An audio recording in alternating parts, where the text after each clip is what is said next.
नमस्कार chemical bonding class 9-10 level question answer practice करছি।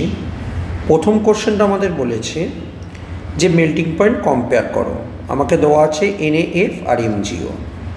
দেখো melting point কার উপর ডিপেন্ড করে? মেল্টিং পয়েন্ট ডিপেন্ড করে ল্যাটিস এনার্জির উপর। এখন ল্যাটিস এনার্জি কার উপর ডিপেন্ড করবে? ল্যাটিস এনার্জি ডিপেন্ড করবে তাদের চার্জের মাল্টিপ্লিকেশনের উপর এবং তাদের সাইজ যত ছোট হবে, অর্থাৎ ক্যাটায়ন এবং অ্যানায়নের রেডিয়াসে ইনভার্সলি প্রপোর্শনাল। তো দেখো আমাকে NaF এবং MgO দিয়েছে। NaF এর Na+ F-, তাহলে ক্যাটায়ন এবং অ্যানায়নের মাল্টিপ্লিকেশন কত হবে? +1 আর -1, তার মানে ভ্যালু হচ্ছে 1। এটা মোড ভ্যালু নেওয়া হয়। ওকে, আচ্ছা MgOর ক্ষেত্রে কী হবে? Mg2+ O2-, তাহলে ভ্যালু হবে +2 × -2, তার মানে ভ্যালু হচ্ছে মোড ভ্যালু, তার মানে হচ্ছে 4। যেহেতু চার্জের মাল্টিপ্লিকেশানটা বেশি MgOর ক্ষেত্রে, তাই MgOর ক্ষেত্রে মেল্টিং পয়েন্টটা বেশি হবে। পরের কোশ্চেন বলেছে পোলার কোভ্যালেন্ট বন্ড, নন পোলার কোভ্যালেন্ট বন্ড। পোলার কাকে বলে? পোলার বলা হয় যার মধ্যে ডাইপোল মোমেন্ট আছে বা দ্বিমেরু ভ্রামক আছে। যেমন মনে করো HCl এ হাইড্রোজেন থেকে ক্লোরিন ইলেকট্রন টেনে নেয়, তার মানে তার মধ্যে ডাইপোল মোমেন্ট আছে বা দ্বিমেরু আছে, তাই জন্য HCl হবে পোলার কোভ্যালেন্ট বন্ড।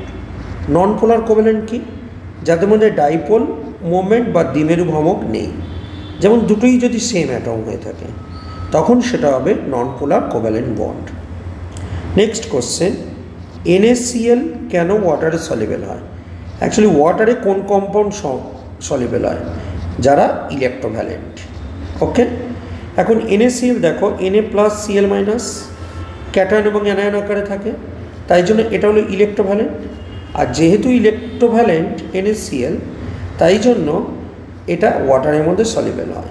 কিন্তু যখনই তুমি গ্লুকোজের ক্ষেত্রে চলে আসবে, এটা একটা কোভ্যালেন্ট কম্পাউন্ড, আর যে কোনো কোভ্যালেন্ট কম্পাউন্ড ওয়াটারে কী হয়? ইনসলিউবল হয়। এই কারণে কোভ্যালেন্ট কম্পাউন্ড হওয়ার জন্য গ্লুকোজ ওয়াটারে ইনসলিউবল, যদিও গ্লুকোজ ওয়াটারে পার্সিয়াল সলিউবল হয়ে থাকে, তার অন্য একটা কারণ আছে, উঁচু ক্লাসে পড়বে, সেখানে একটা হাইড্রোজেন বন্ডিং হয়ে থাকে বলে। ওকে, যাই হোক, পরের কোশ্চেন বলেছে by Kossel's theory show that NaCl form electrovalent compound. Actually সোডিয়ামের ইলেকট্রনিক কনফিগারেশন করলে দেখতে পাবো 2, 8 এবং 1 আছে। ওকে, ক্লোরিনের ক্ষেত্রে যদি করি তবে 2, 8, 7, টোটাল 17 ইলেকট্রন, সোডিয়ামের 11 ইলেকট্রন। এবার সোডিয়াম কি করবে?